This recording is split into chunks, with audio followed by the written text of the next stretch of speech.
Hello everyone. Today we will fix Microsoft NET framework unhandled exception has occurred in your application problem. If you find this video helpful, please consider subscribing and liking the video. Go to Windows search bar, type control panel, click on program and features, click on Windows feature, select NET framework 3.5 and 4.8, click on OK. Click on Let Windows Update downloads files for you.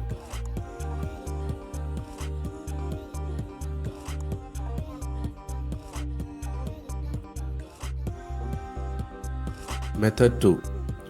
Go to Windows search bar, type CMD, right click, click Run as administrator. Copy the commands from description. Copy the first command and paste it there. Click enter. It will take some time to scan.